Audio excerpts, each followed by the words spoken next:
Hiya, and welcome back to Sileo Tales of a New Dawn. The game that...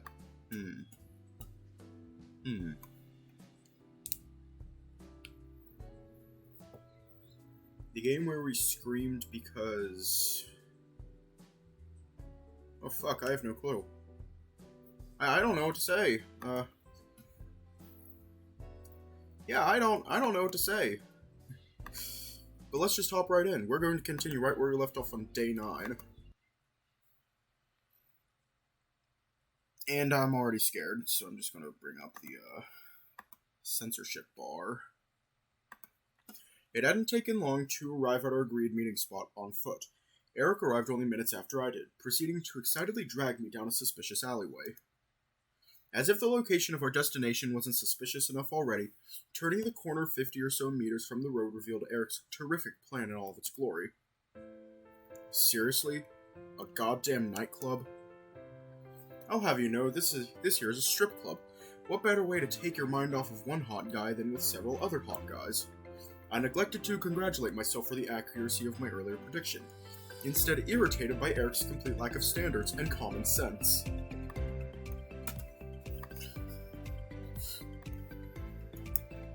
I sighed deeply, making no attempt to conceal my irritation. Perhaps this sort of thing did work for some people. Alas, I was not one of those people. Evidently, Eric hadn't worked that out yet. Come on, let's get seated. You hungry? The curly fries here are amazing. Actually, I just ate. Man, you're missing out. They put this crazy seasoning on them. Yes! Thank you for saying. I swear to God, I'm running out of things to say about these games.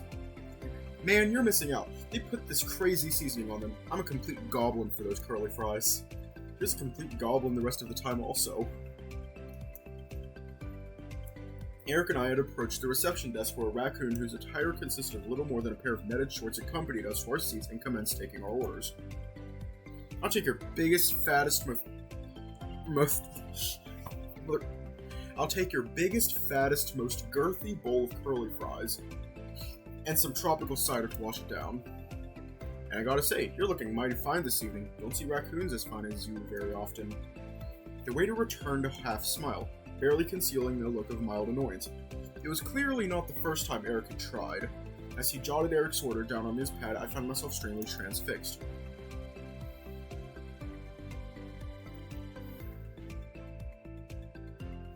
I don't think I want to read that line. Hey Aiden, I know he's hot and all, but it's rude to stare at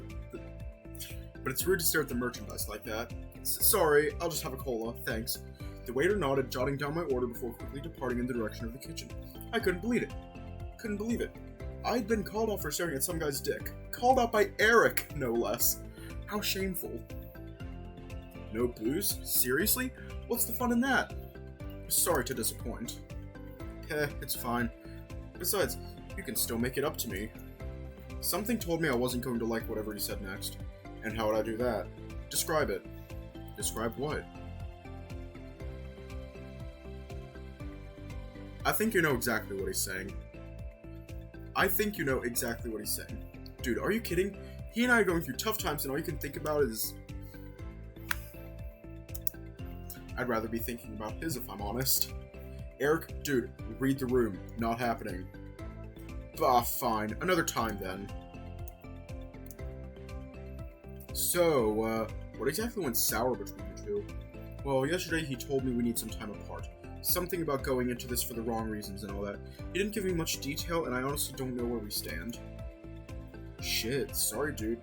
That sucks, but, you know, you gotta look at the positives. Like what?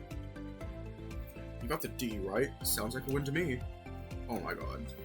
Thankfully, our waiter returned with our orders, successfully derailing the topic. This time around, I focused all my will into not looking. Finally, the waiter left, and I could breathe a sigh of relief. Damn, these curly fries are the bomb. Eric cheerfully shoveled curly fries into his gaping maw as I took several sips from my drink. That was until... Well, if it isn't my favorite rat, and look, he's accompanied by my favorite husky. Huh? I didn't know which was worse, being in a strip club with Eric or being recognized in a strip club with Eric. Good to see you, Eric. Hey, Jay. You've already met Aiden, huh? Indeed, I must say, I am awfully surprised to see you in such a place. Especially considering that big tiger hunk you've been hanging around with, huh? Oh, Jay, sore topic, man. Careful, he bites. Is that any surprise with the way you carry on? Oh my, I apologize profusely. Aiden, I had no idea. It's fine, don't worry about it, although I still don't know how this place is supposed to cheer me up. What better to take your mind off of Hawkeye than other Hawkeyes? Right? The two of them shared an excited high five. Oh brother, don't tell me Jay is another Eric. I can hardly handle one of them. Anyway, in a much needed shift of topic, how are things going with your hunky bull, Eric? I'm wearing him down, slowly but surely. Mark my words, he will be mine. Great work, I'm proud of you.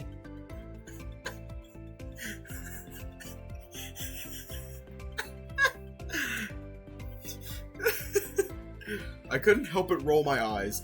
After all, that was the furthest thing from what was really happening. These things take time, though. You gotta be gentle, surgical even. Oh, hello. But it's cool. I can always come here and enjoy sexy men in the interim, right? Of course. How to say, when that day comes, I'll miss it here. As Eric spoke, I took a deep sip of my drink. The sexy men, the curly fries, the glory... Motherfucker. Taken by complete surprise by this revelation, I involuntarily spit my drink, spraying cola all over the table. Hey, watch the curly fries. Hold the phone. It's a goddamn... I don't want to say it out loud. Not just a... There's a whole bunch. Why? I want to give it a go. I think you know exactly what they're saying, and I don't want to say it. I don't want to say it, so I'll just, like, show that real quick. I don't want to say it. I don't want to say it out loud. No, Jeez, what kind of place have you brought me to? A place where a man's every dream may come true, and his every fantasy fulfilled. Oh my god. Say Eric. Yup.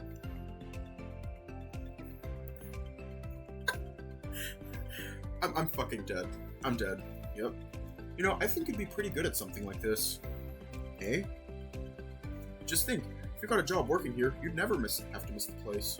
A job? No way. I ain't quitting working for Lucas. No. What I mean is on the side, you see?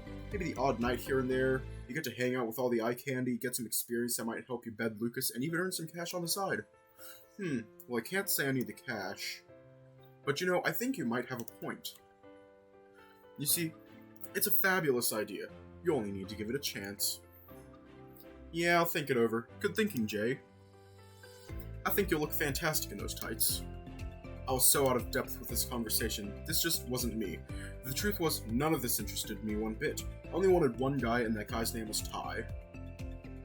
Alright, that's my curly fries finished. What do you say, Jay? I'm in. Let's do this thing. Aiden? Do what exactly? You know exactly what they're saying. No way, nuh-uh, hell no, I ain't interested. Aw, come on, you'll have a great time, promise. That's what you said earlier, and I hate to break it to you, but I'm not. This just ain't my scene. Sorry to disappoint. If I'm honest, I think I'm gonna head off. Alrighty. If you change your mind, though, you know where to find them. I suddenly recalled what had transpired earlier in the day. I figured while I was here, what harm could there be in asking? Oh hey, before I go, I have a question to ask you both first. Yeah? What is it? Eric, what do you know about the Spencer dude that visited Lucas earlier? Spencer? He's kind of lanky, pretty tall too. Guys like that are usually packing heat downstairs, you know? I sighed. I honestly didn't know what I expected. I mean, like, what's his relationship to Lucas or Ty? What does he do? Do you think he's dangerous? I don't know. Don't pay much attention. He isn't my type. He doesn't talk to many people, though. Don't know why. Great. Thanks. Anytime. I rolled my eyes once more. The obvious sarcasm lost on Eric. I then turned to Jay. What about you, Jay? Do you know anything about this guy? The name doesn't ring any bells. Can you describe him? Black raven, distinctive red eyes, fancy suit, looks like an antique, kind of creepy. Oh yes, you hardly forget when you see somebody like that. He's visited the cafe once or twice. I regret to say I know very little about him, however. My apologies. It's okay, thank you anyway. No problem, so I take it you plan to head off then? Yeah, I'm tired and this just ain't my scene, nor am I in the mood. Sorry to be a party pooper. It is quite alright, my good man. You are doing what is best for you. I respect that. It was good seeing you today, if only briefly. You too, Jay. I'll, see you at work, Eric. See ya, don't be a stranger. I stood up, leaving the two of them at their tables as I departed the strip club and began my long walk home.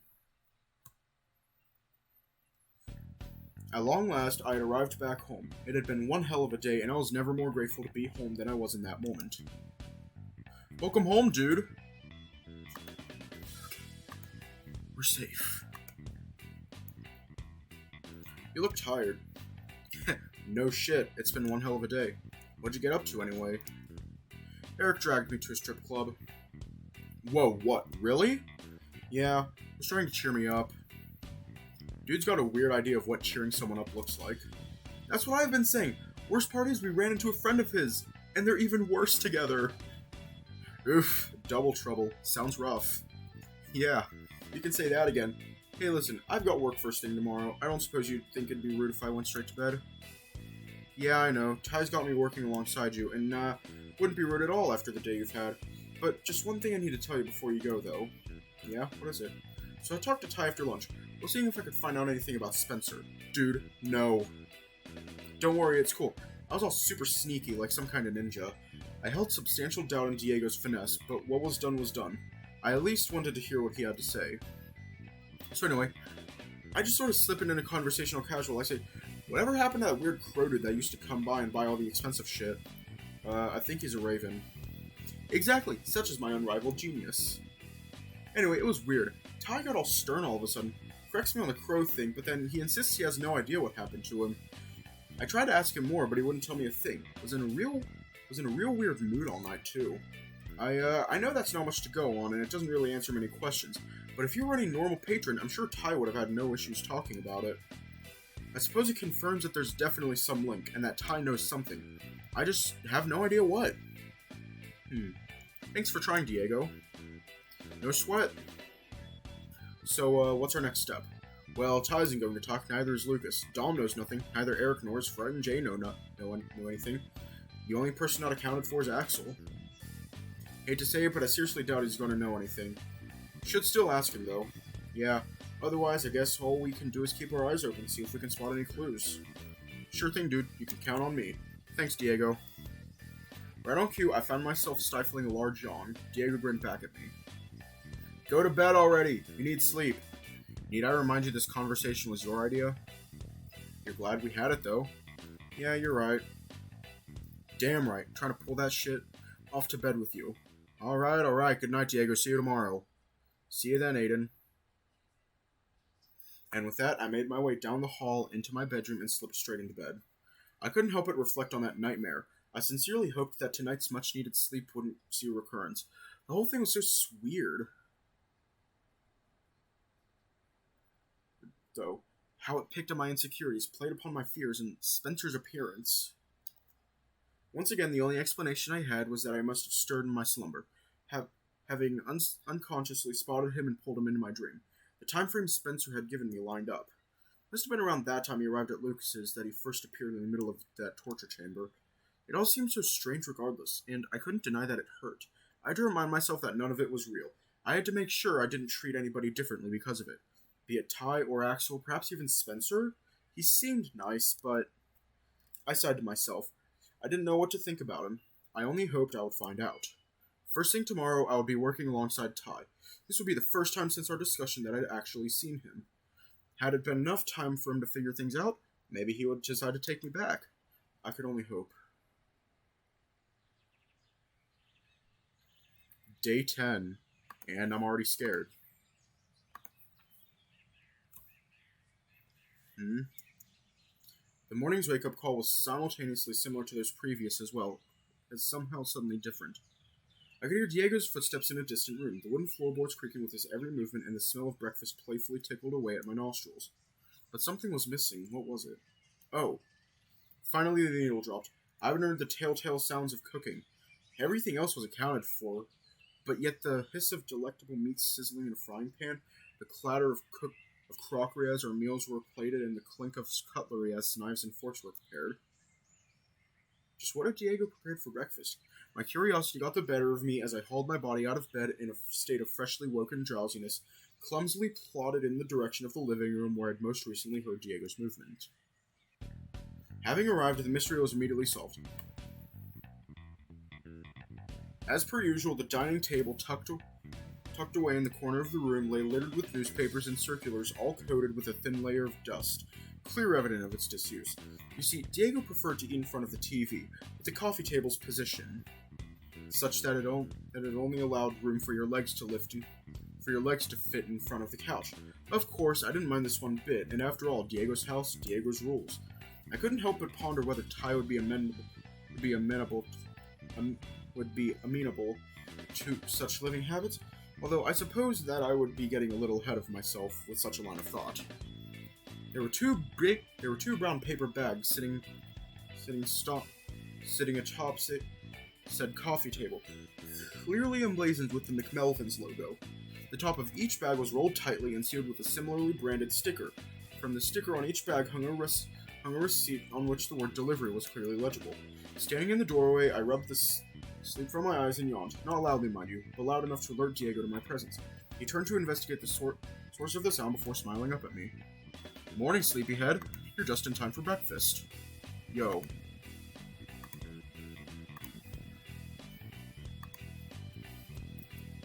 You ordered us something? Yep. Figured we were due a change for my greasy ass cooking. So you ordered McMelvin's? Seems to me like that'd be even more greasy. Shut up. Maybe I was just craving a sausage breakfast muffin. With a smirk, I walked the long way around the coffee table before taking the spot to Diego's right on the couch. He'd set himself up. Perhaps I'd been learning from him. Or perhaps I was just remembering the sort of dynamic we had years before. That's kind of gay, dude. Craving sausage. I won't deny it. Not like I've got anything left to hide. You should know that yours has double sausage, though.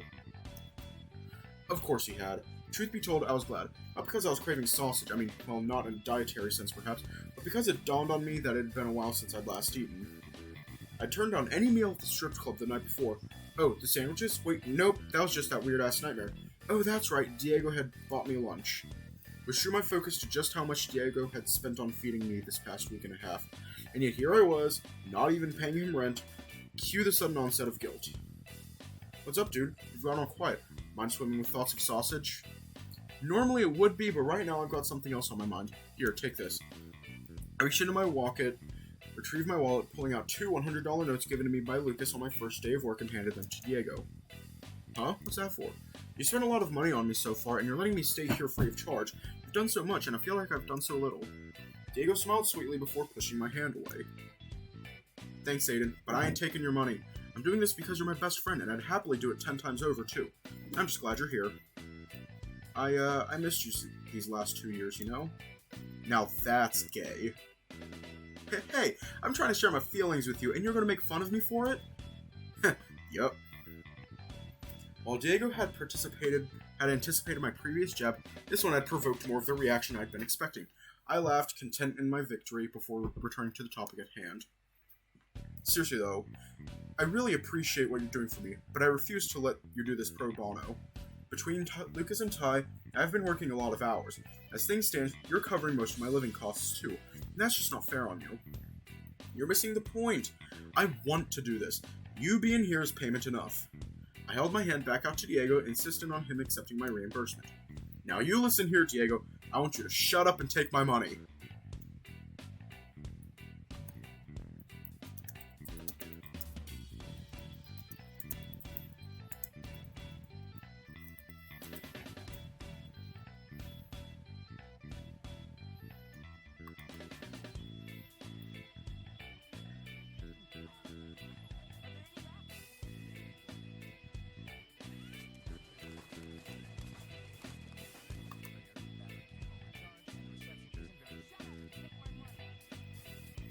Yeah, I tried to play that Futurama clip, The one that's like, shut up and take my money. And you listen here, Aiden. I want you to shut up and keep your damn money. Diego snatched the money from my hand before reaching over and pulling the collar of my shirt outward, then stuffing the bills down the opening. I sighed. So this was how Diego was going to play it. Sadly for him, this was a game I wouldn't let him win. I reached forward and gently removed the sticker from the McMelvin's bag, being careful that I didn't bring the paper with it. I then attached the notes to the sticker before reaching down Diego's back and fastening the sticker a third of the way down his shirt. Hey, what the?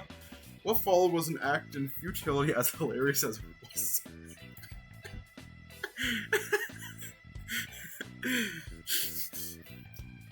In futility as hilarious as it was said. I watched in a state of thorough amusement for a good half-minute or so as Diego struggled in vain to retrieve my gift. Much to his misfortune, my positioning of the sticker was so perfect that he simply couldn't reach it, regardless of the vector of his approach. As Diego struggled, I failed to hide my victorious grin as I breached my bag of fast food and retrieved my breakfast muffin. I unwrapped it slowly as Diego continued his fruitless attempts to retrieve the money. To me, the muffin's role in the situation was almost akin to...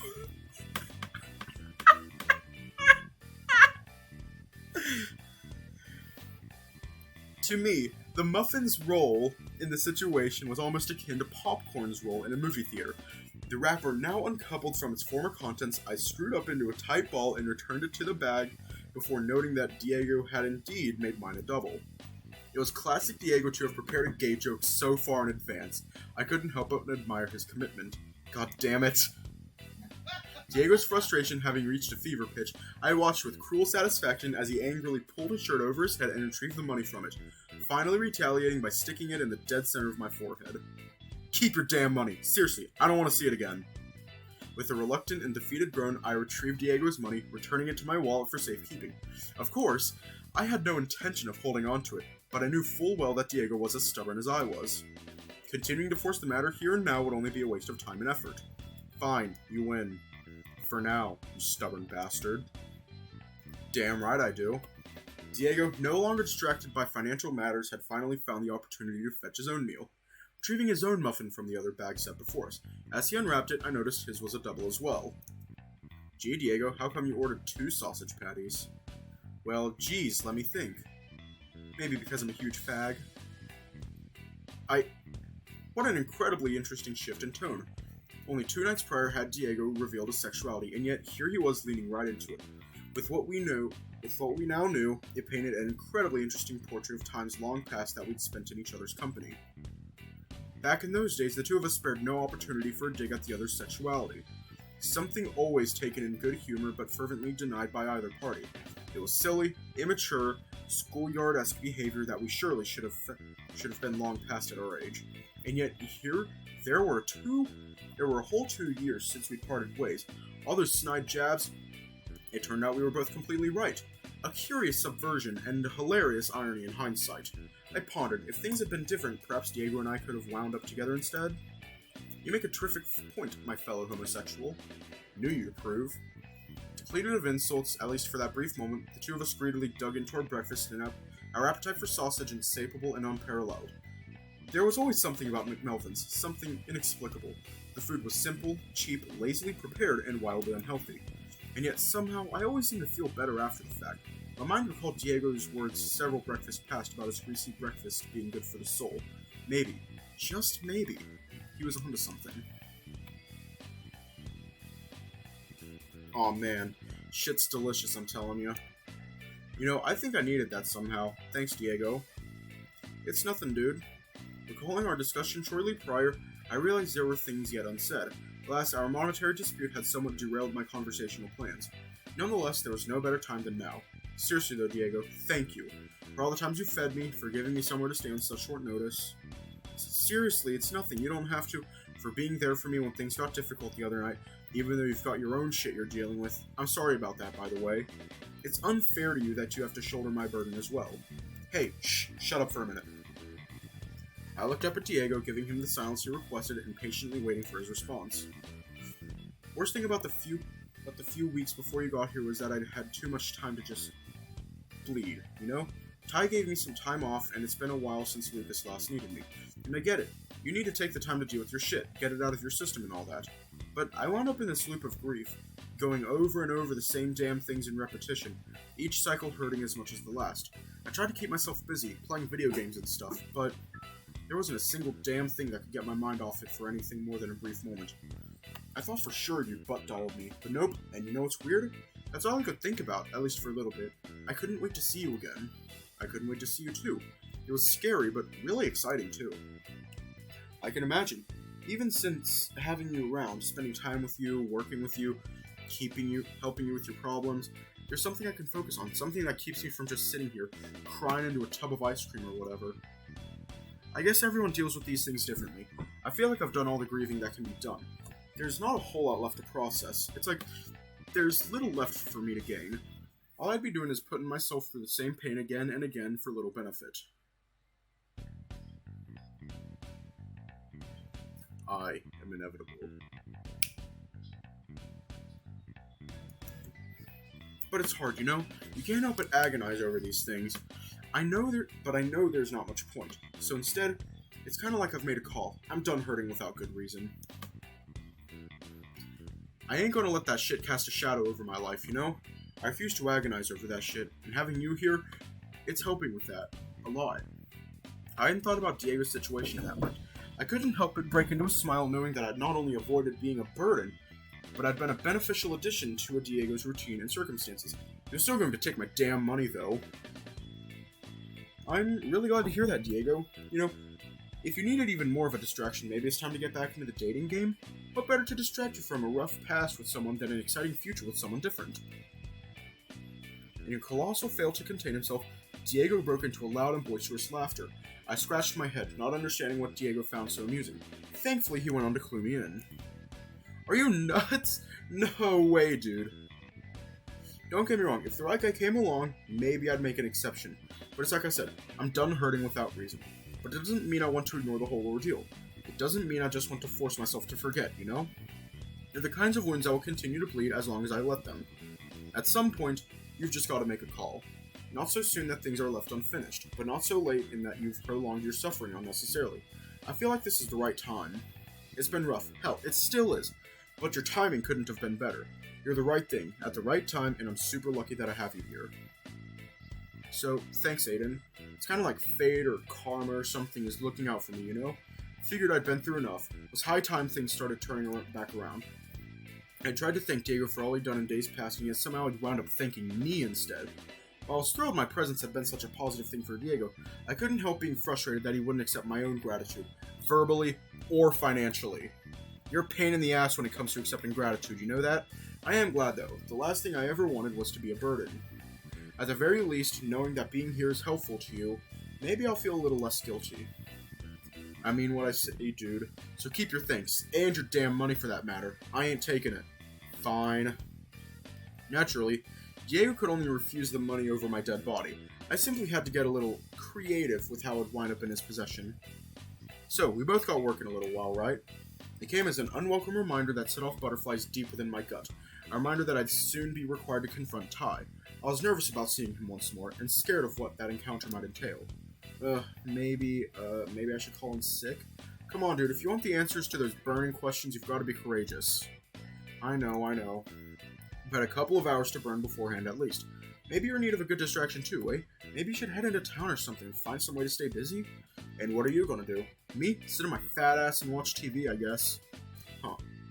I didn't rightly know if Diego's suggestion would serve the intended purpose, but in the absence of better ideas, I decided to go along with it.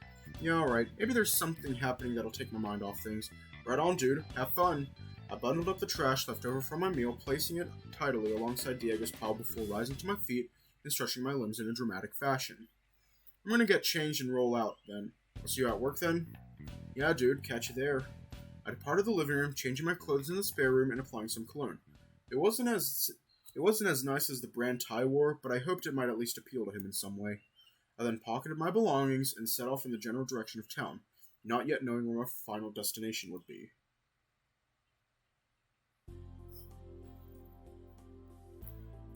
Which one? I'm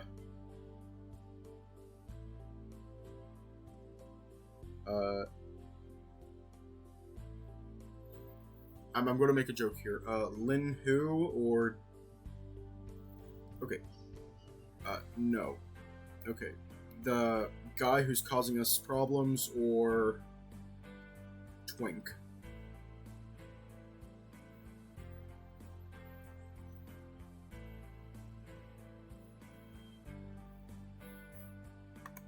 Axel's just adorable. He's fucking adorable. As unimaginative as I was, I struggled to come up with a viable way to pass my time. The lack of imagination had led me to the mall, and upon noticing the arcade, I shrugged myself. Why not? After all, it would be a good opportunity to get some practice on Overtake 5000. I still had yet to clear the advanced track. Perhaps someday I would become skilled enough to conquer the expert course as well. Entering the arcade, I was hardly surprised to run into Axel once more. It seemed almost like the arcade was a second home at this point. Aiden! Here, distract myself. We have already done all this. It's all in Diego's route. Go take a look at Diego Day 10. Looks like I'm out of time. Thanks for hanging out with me, Axel. I had a good time. Likewise, I had fun. Yeah, we'd already, done all that in, Diego's route, so I don't want to repeat myself.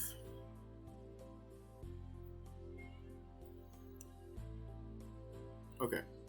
The past couple of days, my hair had been similar to, my current model, but right now it's more akin to the old one.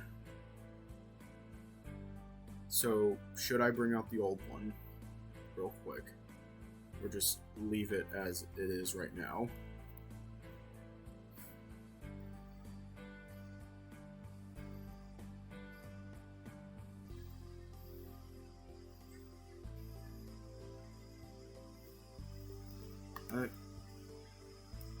Like I said, my hair is right now, the way it is more similar to the old model.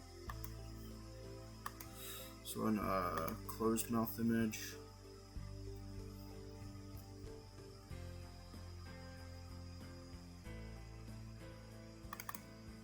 Alright, that. Change that image. And there we go. Hi, thank you for... Welcome to the old model.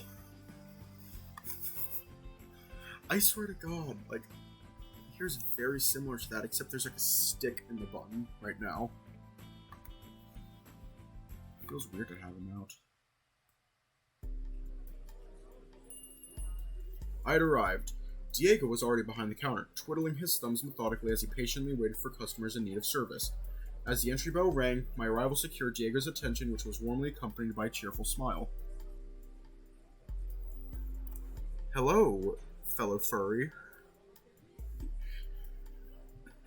This was the old model. This is the old one. The updated was around Nekojishi, which was warmly accompanied by a cheerful smile. Geez, dude, you're cutting it a little fine.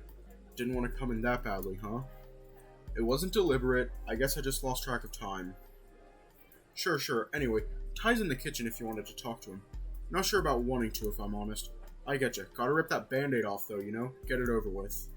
I guess you're right. Wish me luck, then. Knock 'em dead, bud. I centered myself with several deep breaths.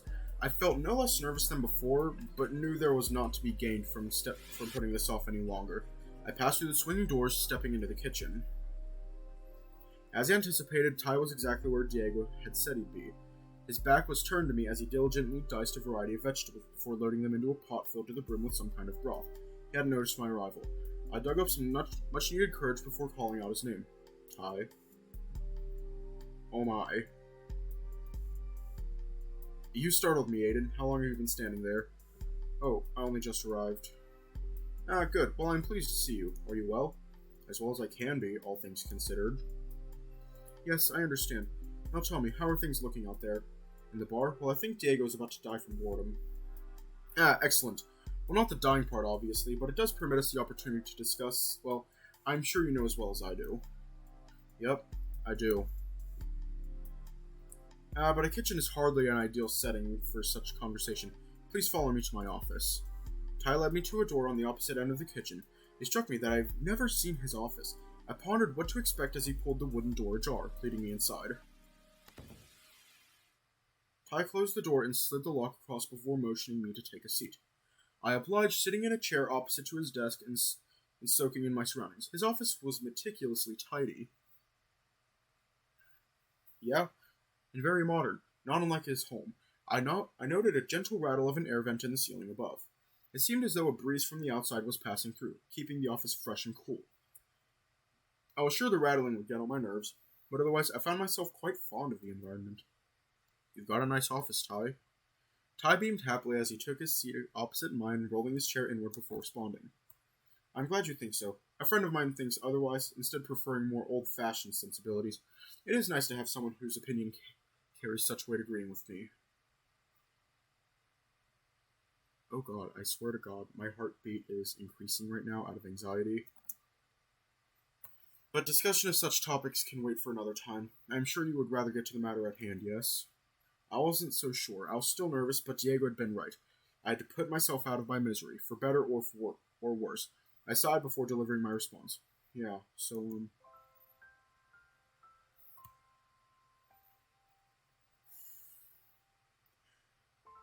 Oh god, am I going to cry? I've been thinking long and hard about everything that has transpired, and I know that first and foremost, I owe you a big apology. My heart sank as my mind jumped to conclusions. An apology? Did this mean he didn't want to continue? Was I about to be dumped once and for all? I know I said so a couple days back, but I feel the need to reiterate. I had a lot on my mind, a lot of stress, a lot of confusion, just a lot of things were and still are happening. I leapt into, us with the best possible intentions, but I quickly found myself to be rather overwhelmed.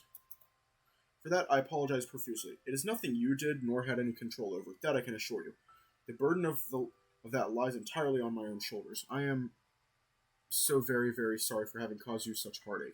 You did not deserve any of this. I let you down. I didn't know what to say or how to respond. Instead, I elected to allow Ty to finish what he was saying in the hope that I'd have a response prepared by his conclusion.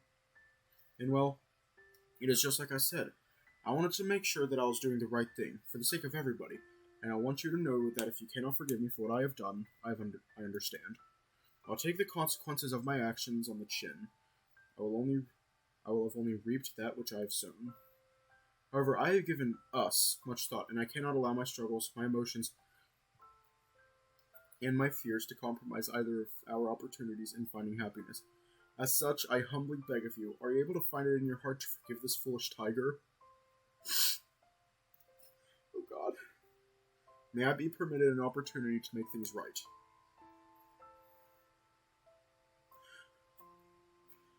Ty smiled, the beginnings of tears forming in his eyes. His lip quivered ever so slightly as he patiently awaited the answer. Did he really want me back? After all the things he said when... No, he never said those things. Those were my fears, my insecurities, my doubts alone. The Ty I'd witnessed in that nightmare was the furthest thing from reality, yet I nonetheless bore those wounds, and needed to know how Ty truly felt before I could give him my answer. Ty? Yes, Aiden? Why? Why? I do not understand. Why me, of all people? Someone who has nothing to call his own. No house, no car, no belongings or assets. All my income comes from you and Lucas, and if it weren't for your recommendation, I doubt Lucas would have even hired me in the first place. And look at you! You're such an incredibly attractive guy. You're stunning! I don't hold a candle to you. Your looks, your body, anything. And I'm so much younger and more inexperienced than you. Aiden, I don't understand. Why me? Why not someone so much better? You're so far out of my league. I don't even come close to deserving you. Ty stood up from his chair, moving into a position next to me. I stood up to meet our gaze, our noses only inches from another, and Ty pulled me into his warm embrace.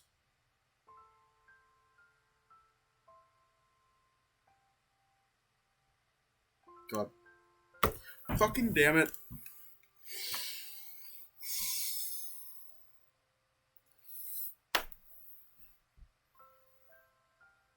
Oh, damn it.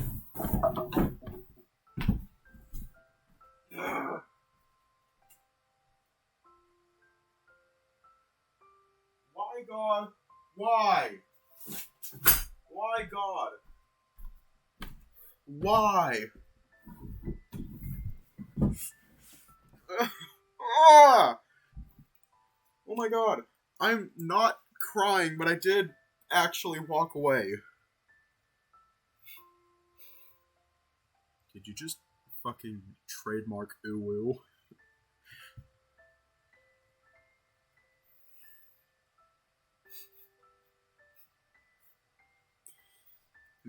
Aiden, why do you say such awful things?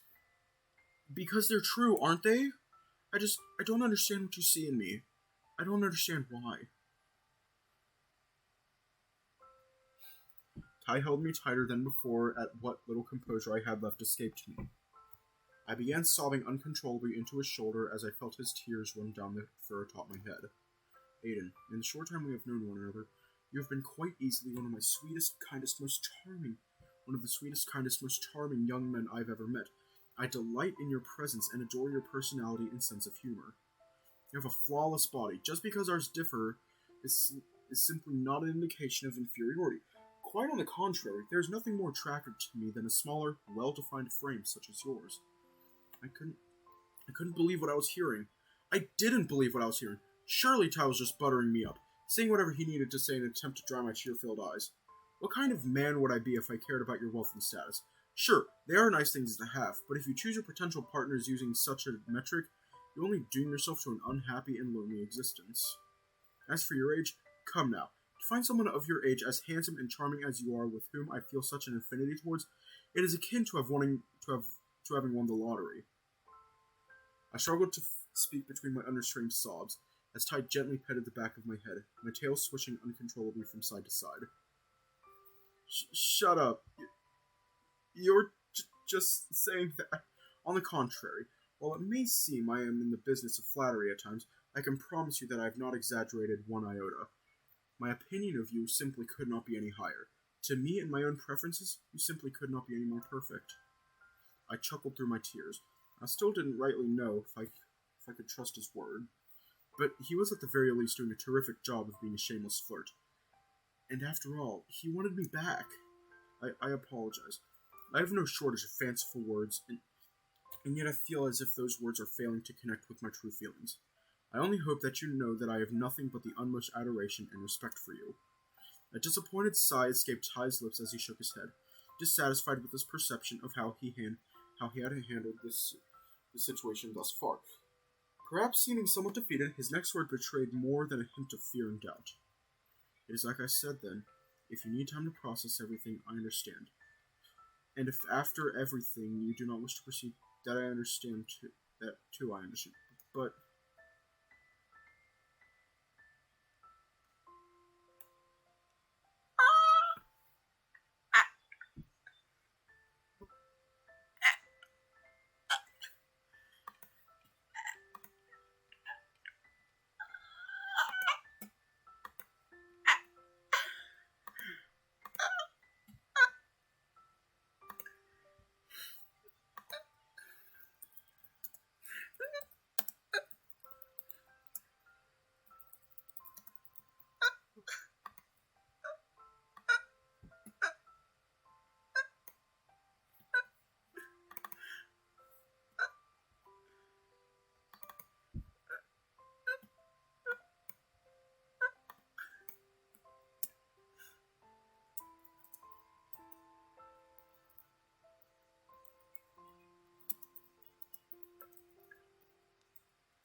exactly. Exactly. Why? Why? My brain hurts. Why?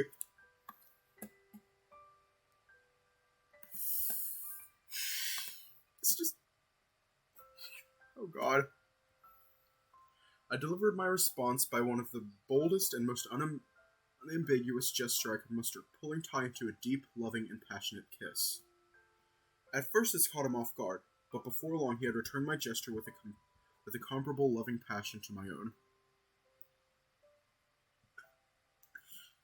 We remained locked in that kiss for an eternity, our bodies pressed together as I could feel Ty's heartbeat in his chest. My confidence bolstered, I boldly...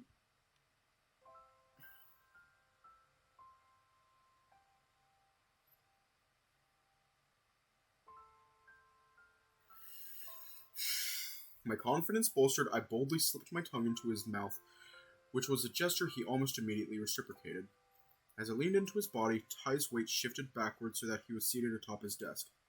A messy pile of papers crushed beneath his considerable glutes as we continued our show of passion. My hands began to wander, working their way up and down Ty's side. Incidentally, his own hands followed suit, exploring my chest and back before eventually coming to a rest with his hands rested atop my backside. Finally, the two of us separated, our eyes locked as we moved apart with a happy, loving smile worn on each of our faces. Oh, Aiden, you had me so worried. I feared you would never take me back, that I'd blown my chance. Speak for yourself. I fully expected you to call things off today.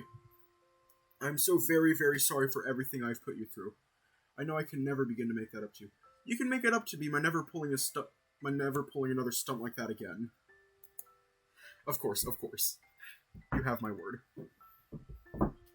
That said, I still feel as though some additional repayment is in order. Oh, you don't have to... how do you feel about camping? Camping? Under the stars, out in the wilderness with Ty?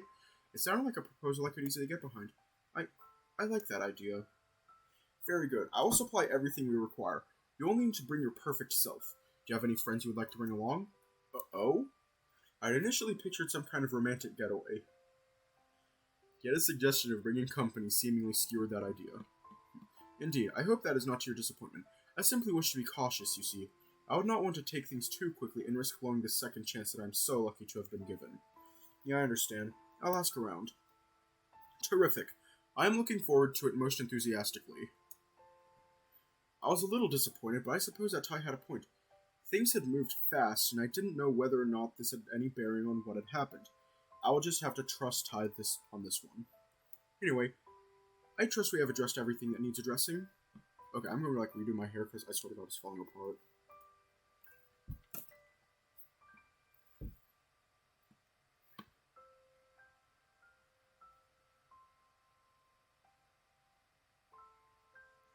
I don't tie my hair back for style, I do it for comfort.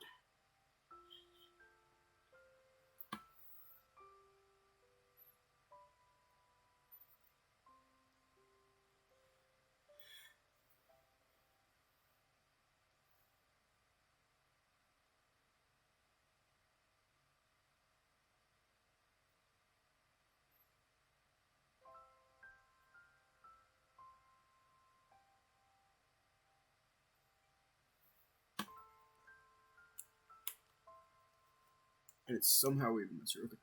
Anyway, I trust we have addressed everything that needs addressing? Yeah, I think so. Very good. Then we should both return to our duties.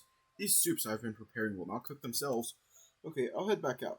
You know where to find me if you need me. Of course, should I need to bask in the majesty of such a flawless visage, I may just indulge myself in a peek through the serving window. I chuckled and smiled at Ty, who returned a similar yet cheeky grin. I then turned away and departed his office in the kitchen, returning to the bar. Upon returning to the bar, Diego was nowhere to be seen. Thankfully, there was nobody waiting for service and nobody robbing the register. I craned my neck, hoping to catch sight of him wherever he may be before the bell on the entrance caught my attention as a certain dingo briskly scuttled in, joining me behind the counter as he did his utmost to seem inconspicuous. I can tell right away that you were up to something shady. Where were you exactly? Oh, bathroom emergency. You know how it is. Outside? We have toilets in the bar.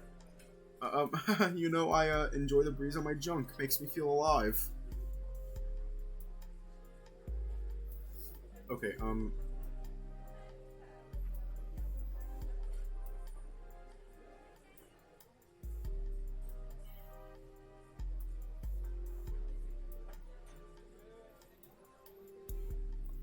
Diego was covering for his bad behavior, desperately trying to avoid admitting details of his misdemeanor.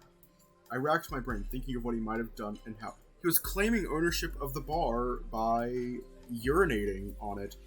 That's like common canine sense. Like, if you pee on something, you own that. So, by that logic, I could go outside, pee on an apartment building, and suddenly I would own the apartment building just by that logic. Or I could go outside and... It's literally just that logic. Like, if you pee on something, you own something.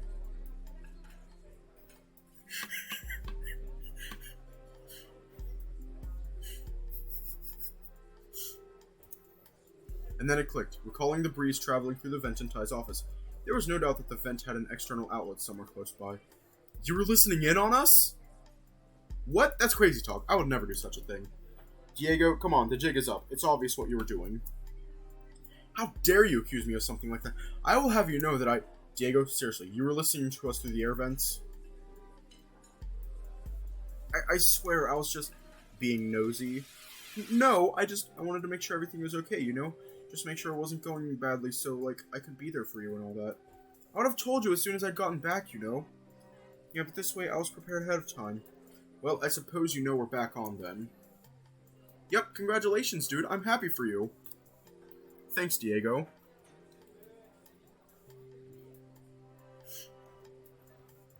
And hell, it seems like he really thinks highly of you. Said some real nice things. Yeah, he did. Not sure if I believe them, but it was still really sweet of him all the same. Man, he sure has a way with words. With skills like that, I bet he could flirt your pants off in 3 seconds flat. Hey! That's awful. Eventually, mid-evening had rolled around. Diego and I still had a couple hours left on our respective shifts. Yet it seemed like Ty was calling it quits for the day. Gentlemen, I hope things haven't been too busy for you both. You kidding? It's been a slow night, a real ghost town. I see. Well, enjoy the opportunity to relax. I'm afraid that I must be on my way. I have some other commitments to attend to this evening. Oh? What have you got on exactly? Clothing, it would seem.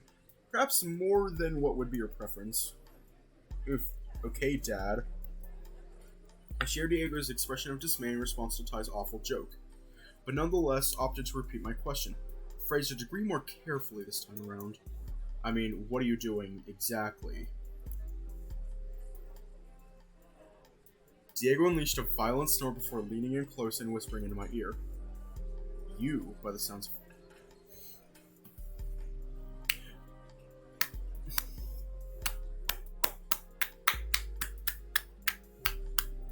Haha, funny. Oh my god, shut up, Diego. I gave Diego a firm shove, sending him careening backward as he desperately struggled to maintain his balance. Ty appeared confused, Diego's words having been too quiet for him to have heard. Is there something I've missed? Diego's just being a dick, don't worry about it. Ah, well, Lucas and I are meeting up to shake off the cobwebs, as it were. You know, to see if we have still got it. As for whether or not it will be fun, I sure hope that it will be. Sounds saucy. Naturally, I'm speaking of our musical endeavors. Nothing like what it would seem you have in mind. Hey, what? You're getting Rock Band together after all? No, we are simply exploring the idea right now. I know not what will transpire. Dude, no fair! I want to come and watch. Me too! Please, gentlemen. I appreciate your enthusiasm, but it's only a rough jam session, nothing more. Besides, I'm afraid you are needed here while the bar remains open. Come on, dude, it's such a quiet night. Surely one of us could go, right? Are you suggesting that I bring you along and leave poor Aiden here to cover for you? Shit, nah, you two are like literal bum buddies or whatever. It wouldn't be right if I went. Excuse me? I really like to come along if that's okay, Ty. Ty turned to me, scratching his chin while deep in thought before finally delivering his verdict. Oh, very well then, but no funny business, okay, Diego? This will be your first time closing up solo. I'm counting on you to take care of the place. You can count on me, Ty. Very good. I am placing my trust in you. Please ensure that it is not misplaced. Aiden, gather your things and meet me out back. I will be waiting in my car. Sure thing, Ty. Won't be long. Ty smiled before heading out the door. I turned to Diego. Thanks, Diego. I appreciate you doing this. I'm doing it on one condition. Oh? What is it? I'd better record it. Heh. Alright, I'll try and get a video for you. You'd better. I'm holding you to it. I reached under the counter and quickly gathered my belongings, ready to head out. All the while, I quickly snatched Diego's wallet, sliding two $100 bills into it as inconspicuously as possible. Heh, gotcha. Can't refuse my money now, you stubborn bastard. Thanks again, Diego. I'll see you later on. Later, dude. Don't forget. I won't. I exited Ty's bar through the front door and circled around to the back of the building where Ty was parked. Hopping into the passenger seat, Ty turned to me with a smile. I'll be stopping back home briefly to collect my gear and fetch a change of clothes. Then we will head over. Sound good? Yep, ready when you are. And so the two of us set off in the direction of Ty's house before making our way to the venue.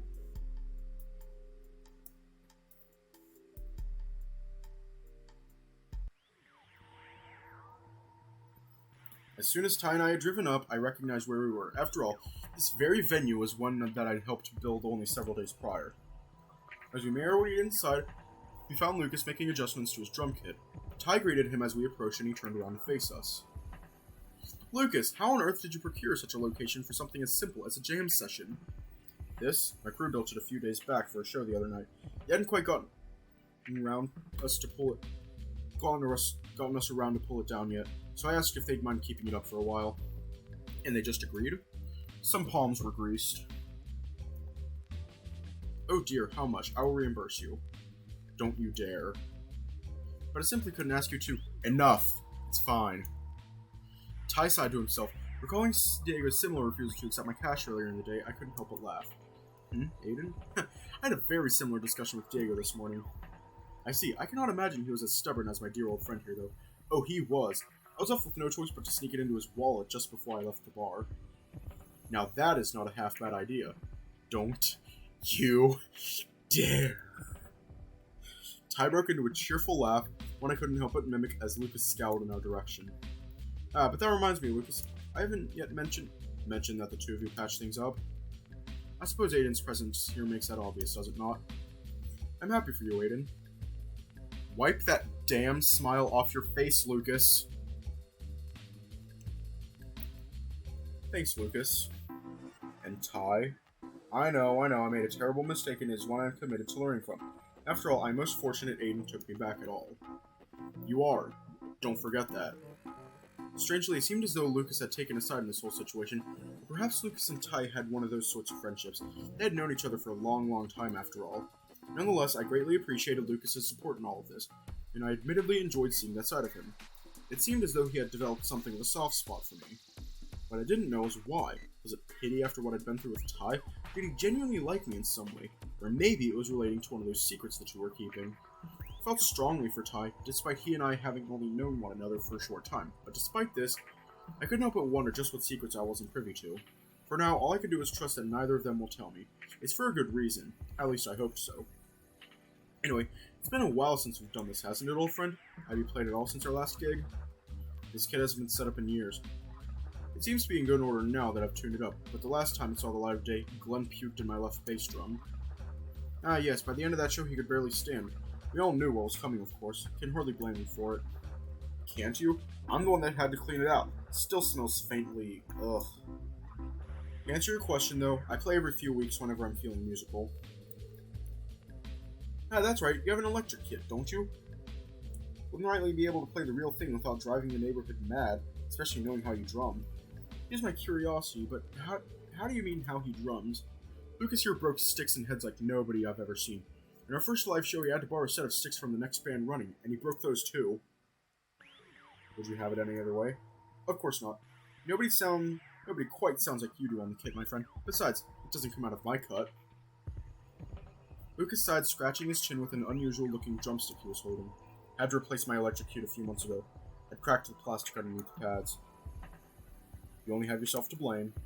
You guys don't mind if I butt in with questions, right? I don't know much about all of this. Of course not. I do not mind one bit, and I'm sure my dear Lucas feels the same way. That's twice now, Ty. Oh yes, you are right. Huh? Nah, not to worry, Aiden. Now, did you have a question? Oh, that's a weird-looking drumstick, Lucas. What's the deal with it? Carbon fiber. Much harder to break than wooden sticks. Didn't stop you on our last show. That was deliberate. You guys played hard rock stuff, right? Originally, yes. The frontman, Glenn, was big into heavier stuff.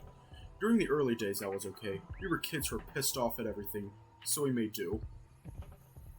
Our more mainstream stuff got more attention, though.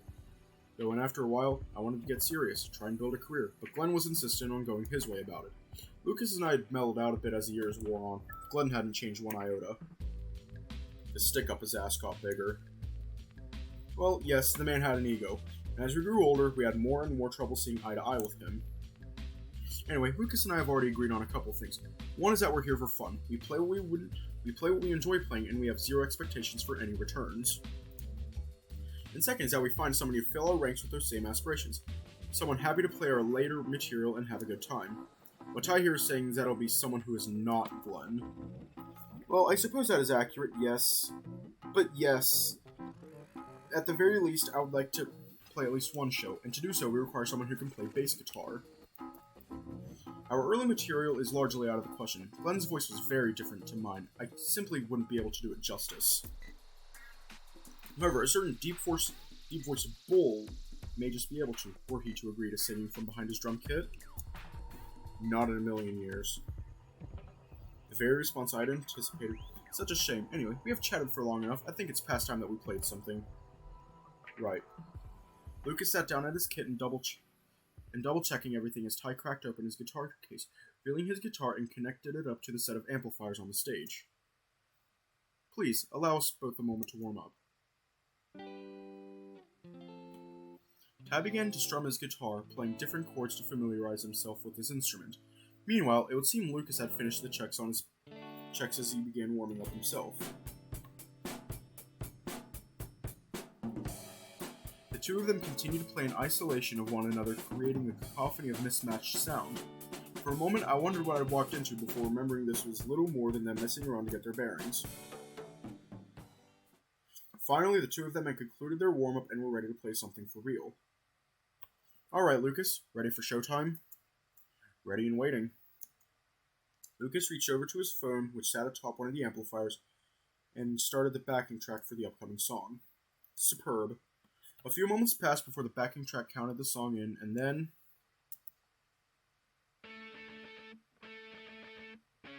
As soon as Ty began playing, I recognized the song as one I'd heard on the album that Lucas had given me. It sounded thinner than normal on account of having no basses, but their playing sounded as good as ever, and Ty's voice had seemingly only improved over the years. Remembering my promise, I grabbed my phone and began videoing the performance.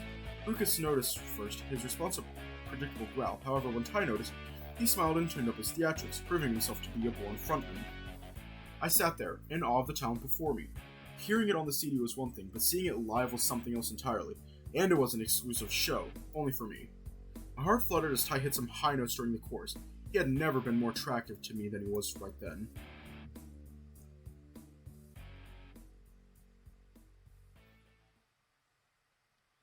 After an hour or so of jamming, the show had concluded with Lucas insisting he had a busy day ahead the following morning.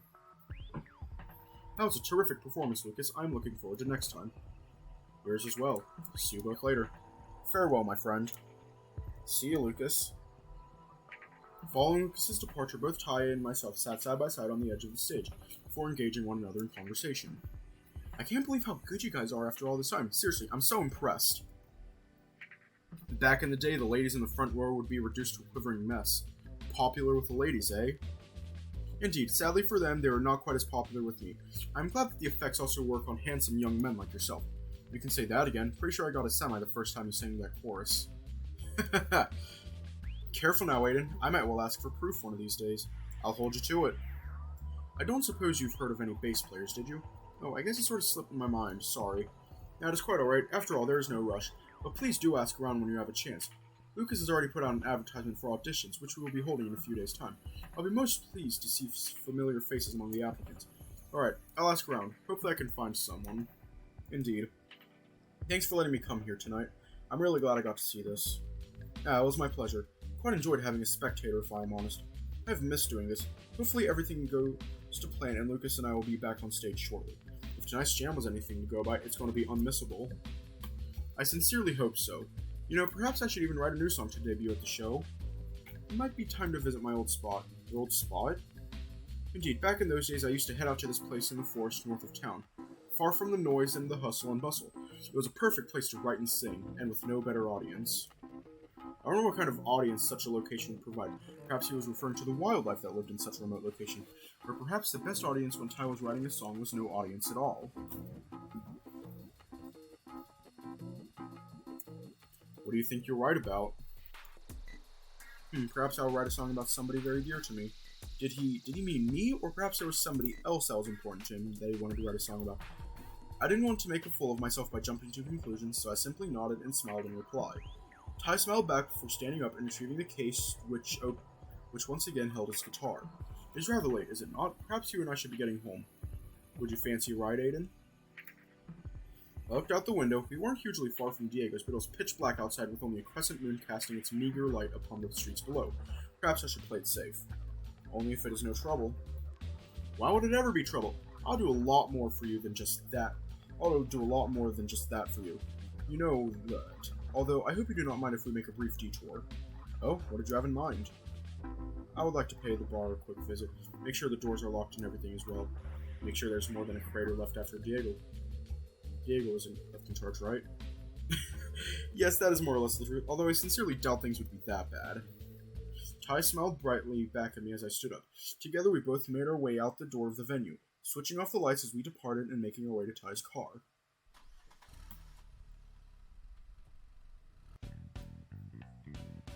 After having checked the bar and made certain that Diego hadn't set the place alight, Ty dropped me off back at Diego's, but not before planting a loving kiss on my forehead before I left the car. Arriving inside, Diego was busy lazing in his usual spot without so much as having changed his clothes. Dude, what? So jealous. That video you sent me? Holy shit, was it just me or did they sound better than they used to?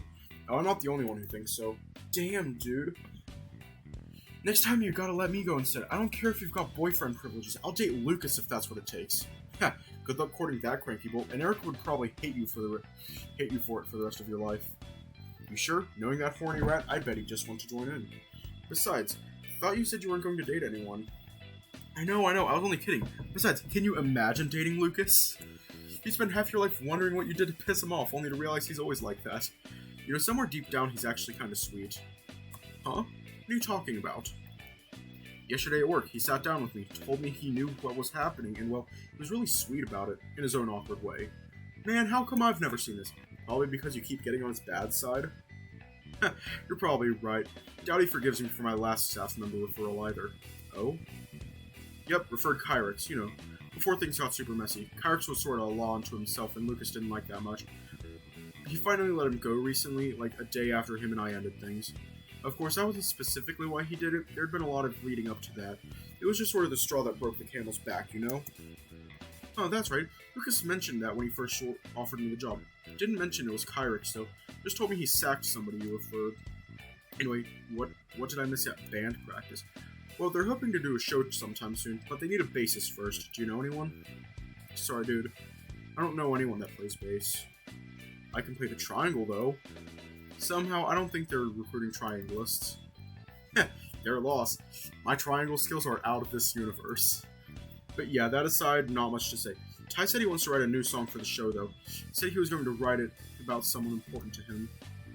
Aw, he's going to write you a love song? Jealous.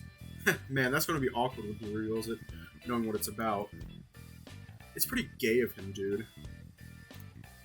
Good, I like him gay. Wouldn't want him any other way.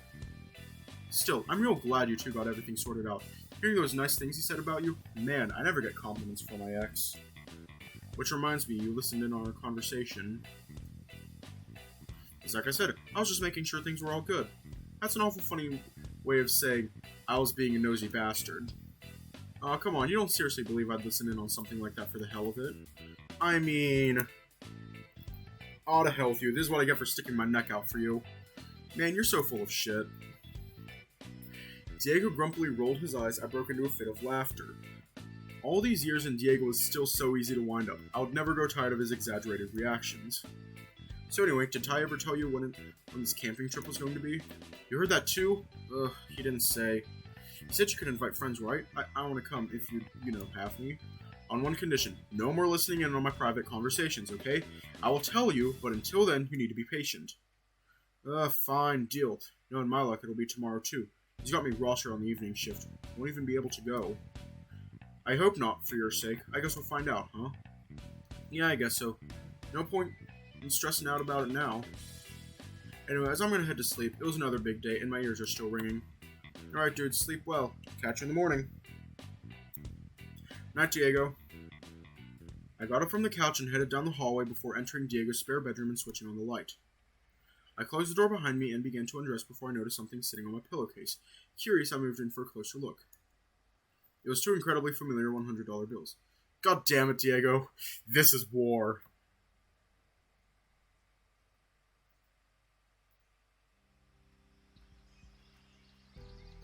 We are going to leave off here tonight.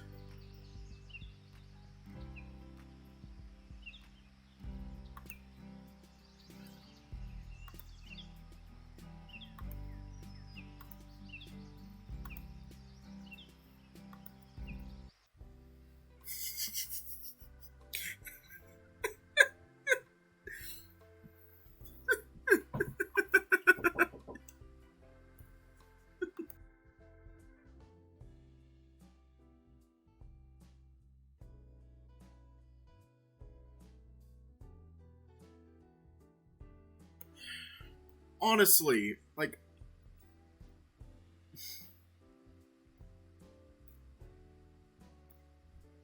Ty and Aiden made up. That was nice.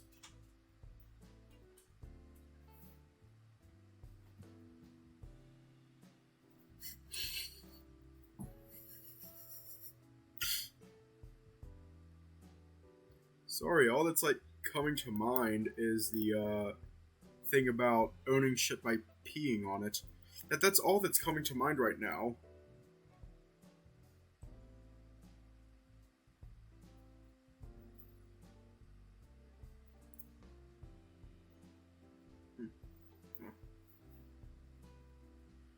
Yeah, I can't think of anything to say, so, stay safe, have a good night, and I'll see y'all tomorrow.